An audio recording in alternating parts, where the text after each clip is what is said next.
जी, Samajwadi party और उत्तर प्रदेश के भूतपूर्व मुख्यमंत्री अखिलेश यादव जी और उनके परिवार का केंद्र अगर आप देखिएगा तो वो इटावा, मैनपुरी, कन्नौज जी, उन जिलों में है। बहुजन समाज पार्टी ने अपने आप को लखनऊ और गौतम बुद्ध नगर जी, तक अपना केंद्र बनाया हुआ है।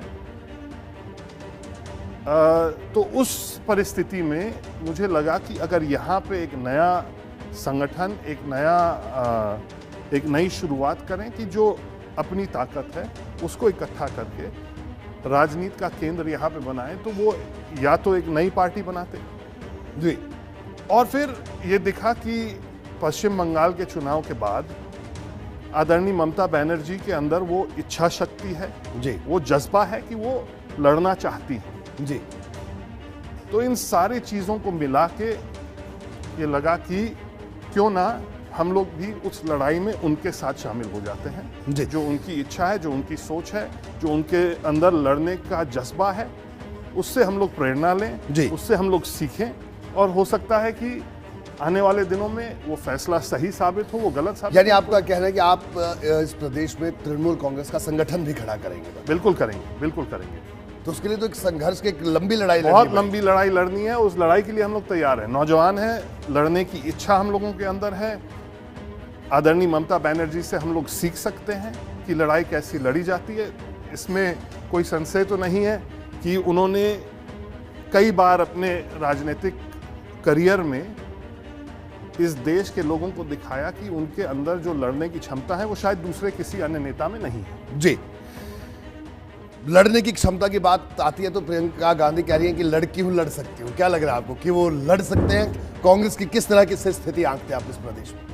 उत्तर प्रदेश में जो परिस्थिति दिख रही है उसमें आदरणीय प्रियंका गांधी जी का सक्रिय होना वो कांग्रेसियों के लिए, कांग्रेस के कार्यकर्ताओं के लिए और कांग्रेस के जो प्रत्याशी होते हैं वो उससे कितना लाभ ले सकते हैं वो उनके ऊपर निर्भर करता है।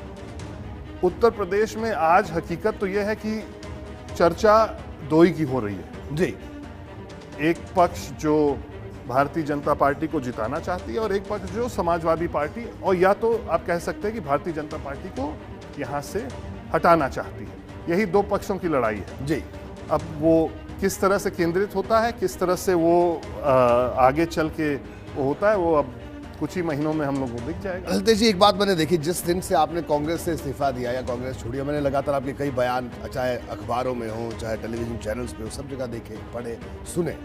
आपने कहीं भी ना कि कभी कांग्रेस नेतृत्व का कोसा, और अभी भी मैं बात करूं तो अभी भी आप कह रहे हैं कि नहीं, प्रियंका गांधी से लोगों को फायदा लेना चाहिए। जो लोग हैं, आप कह रहे हैं लोगों को फायदा लेना चाहिए, लेकिन ललितेश त्रिपाठी कांग्रेस छोड़ गए, पंकज मलिक कांग्रेस छोड़ गए, वो भी आपके साथ विधानसभा में 12 में साथ थे। उनके पिताजी कांग्रेस छोड़ गए।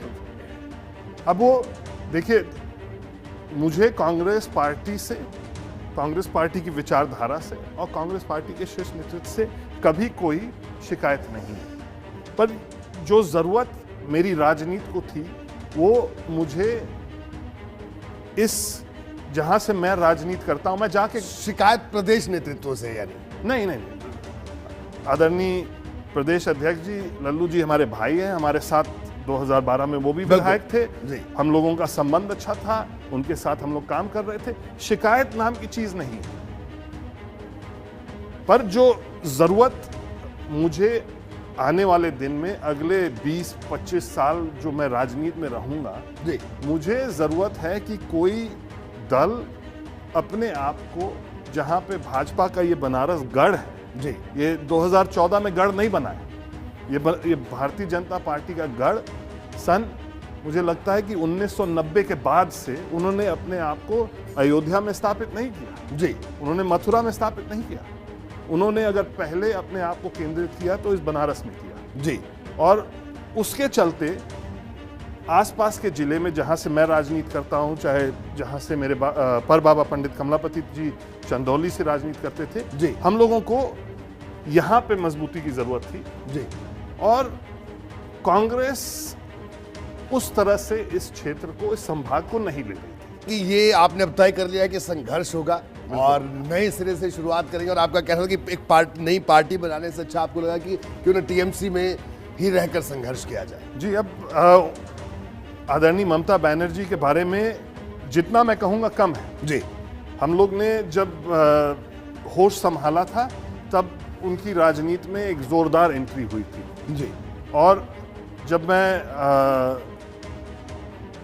मुझे लग रहा है कि उस समय कॉलेज में रहा हूँगा जब वो पहली बार सांसद सदस्य चुनी गई थी सोमनाथ चैटर्जी को हरा के। जी जी बिल्कुल। उस समय तो मैं हो सकता है मतलब कॉलेज भी नहीं पहुंचाऊंगा, मैं छात्र जीवन में था और